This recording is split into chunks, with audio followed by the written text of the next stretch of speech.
Hello students, today I will show you how to perform PCA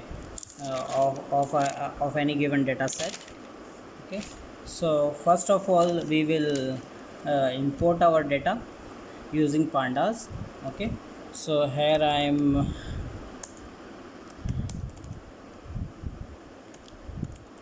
importing the pandas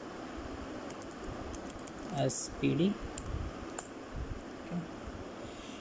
Next I will define the URL of the dataset where the dataset is present. Okay, so this is the URL of the iris dataset. The iris dataset is having the three input features and the one output class.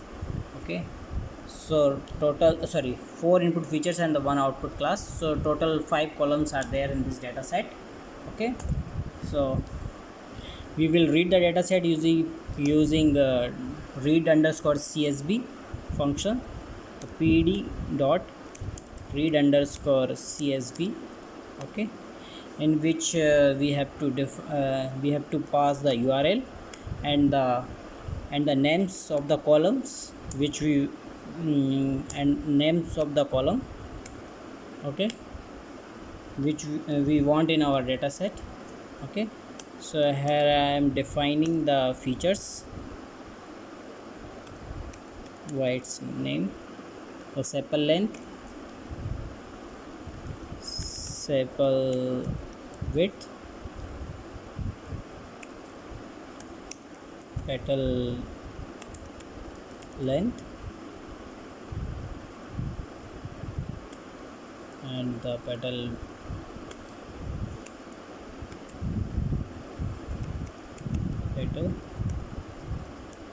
width. तो मैंने यहाँ पर क्या किया, read underscore CSV में URL पास किया है और मैंने वो सब कॉलम्स के नेम्स भी पास किए हैं जो कि मैं अपने डेटा सेट में जिस नाम से फीचर्स को दिखाना चाहता हूँ. ठीक है.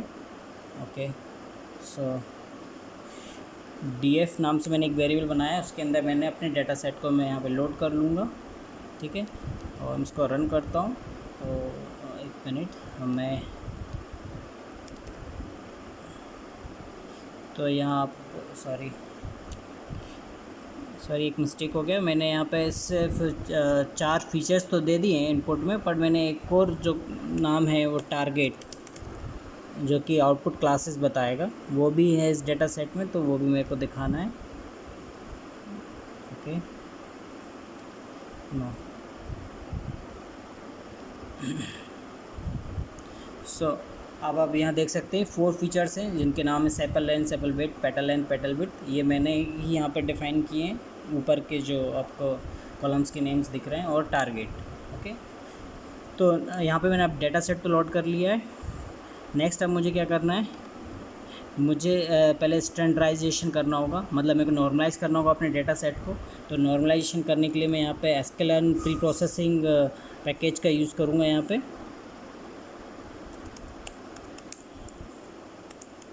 sklearn dot pre processing package का यूज़ करूँगा. इसमें मैं इंपोर्ट करूँगा स्टैंडर्ड स्केलर क्लास को. ओके, तो मैंने इसको भी इंपोर्ट कर लिया है. नेक्स्ट मैं वो सारे कॉलम्स बताऊँगा जिसके ऊपर मैं नॉर्मलाइजेशन लगाना चाहता हूँ. तो मैं यहाँ पे एक लिस्ट बना लेता हूँ फीचर्स की, जिसके ऊपर मैं इसके अंदर मैं वो नाम्स दूंगा, वो नेम्स मैं यहाँ पे दूंगा जिनके ऊपर मैं नॉर्मलाइजेशन लगाना चाहता हूँ. तो मैं यहाँ से कॉपी कर लेता हूँ उनके नेम्स. ओके, मैं इन चारों फीचर्स के ऊपर नॉर्मलाइजेशन लगाना चाहता हूँ. तो ये मैंने यहाँ से कॉपी कर लिए है ना. मैं टारगेट वैल्यूज़ के ऊपर तो लगा नहीं सकता हूँ क्योंकि वो क्लास लेवल्स हैं, है ना. इनके ऊपर मैं किसी भी तरीके का नॉर्मलाइजेशन नहीं कर सकता हूँ. तो यहाँ पे मैंने ये नेम्स यहाँ पे पेस्ट कर दिए. ठीक है, तो यहाँ पे मैंने फ़ीचर्स बता दिए. अब मुझे क्या करना है, इनके ऊपर लगाना है नॉर्मलाइजेशन. तो नॉर्मलाइजेशन सिर्फ डेटा के ऊपर लगाना है ना. तो मेरे को डेटा को अलग करना है और अपनी क्लासेस को अलग करना है ना. तो पहले तो मैं डेटा को सेपरेट कर लेता हूँ ताकि मैं इसके ऊपर अलग से नॉर्मलाइजेशन लगा सकूँ। तो उसके लिए मैं क्या कर रहा हूँ, यहाँ पे df.log के अंदर मेरे को पास करना है रो और कॉलम्स, है ना। तो रो तो मेरे को सारी रोज़ चाहिए, पर कॉलम्स मेरे को डिफ़ाइन करने होंगे। तो कॉलम्स तो मैंने पहले से डिफ़ाइन कर दिए फीचर्स में, है ना।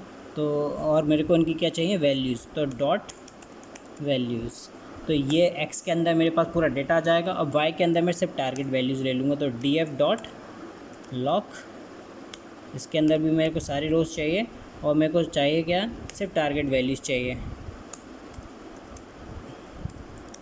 टारगेट वैल्यूज़ चाहिए, डॉट वैल्यूज़। तो मेरे पास एक्स और वाई दोनों आ जाएंगे और दोनों सेपरेट हो जाएंगे, है ना। अगर आपको उसको देखना है तो आप देख सकते हैं।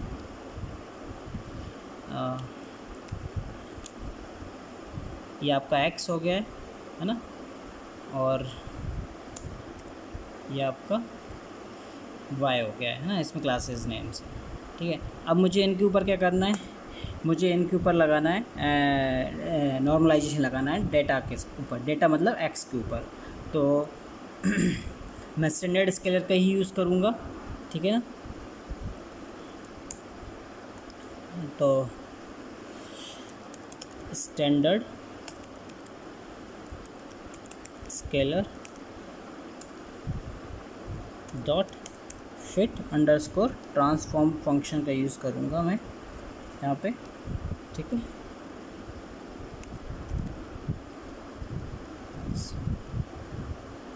फॉर्म, और इसके अंदर मैं अपना डेटा पास कर दूँगा जो कि एक्स के अंदर है, ठीक है ना। और after standardisation data capital X के अंदर आ जाएगा, ठीक है। तो ये मेरा स्टैंडर्डाइजेशन हो चुका है, ये हो गया है। अब मेरे को देखना है कि मेरा डेटा नॉर्मलाइज हुआ है कि नहीं। तो अब यहाँ देख सकते हैं कि ये मेरा डेटा नॉर्मलाइज हो गया है। पहले मेरा डेटा किस में था, एक्स, स्मॉल एक्स में था।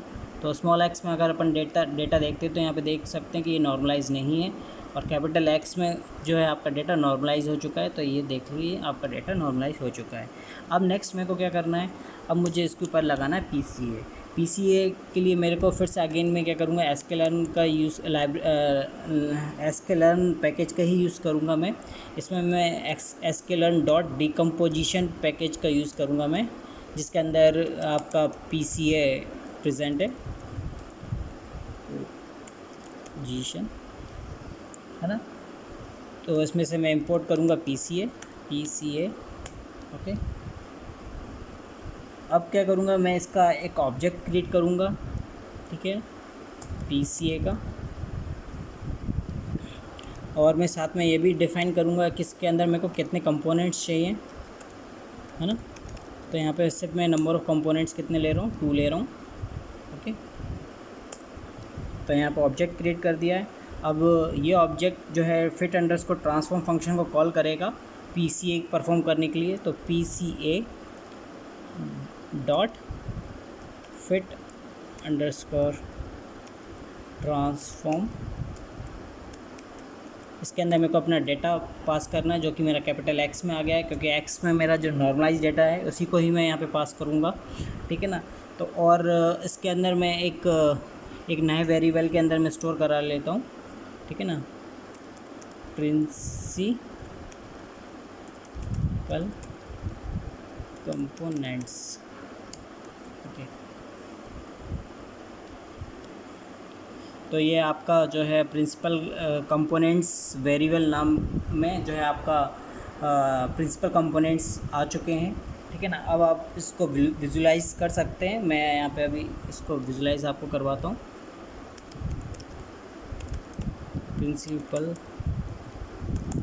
कंपोनेंट्स, तो यहाँ आप देख रहे हैं आपके अब जो डेटा है इसके अंदर सिर्फ 2 ही फीचर्स प्रेजेंट हैं, और ये दोनों फीचर्स क्या हैं, आपके प्रिंसिपल कंपोनेंट्स हैं। एक आपका PC1 है और एक आपका PC2 है ना। अब आप अपने डेटा सेट को डेटा फ्रेम में भी कन्वर्ट कर सकते हैं, है ना। PD डॉट डेटा फ्रेम, इसके अंदर डेटा के अंदर आप क्या पास कर देंगे, प्रिंसिपल कंपोनेंट्स,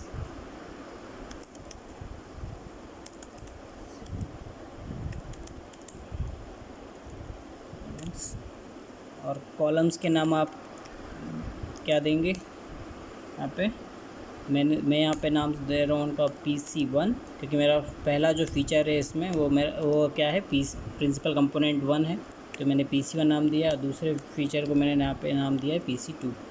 ओके, और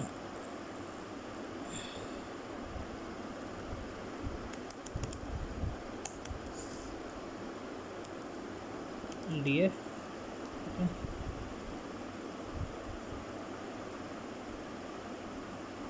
अब मैं इसको देख सकता हूँ, प्रिंसिपल DF।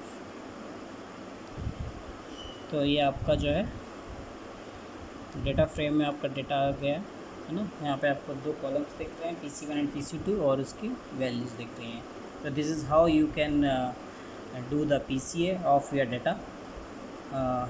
Thank you.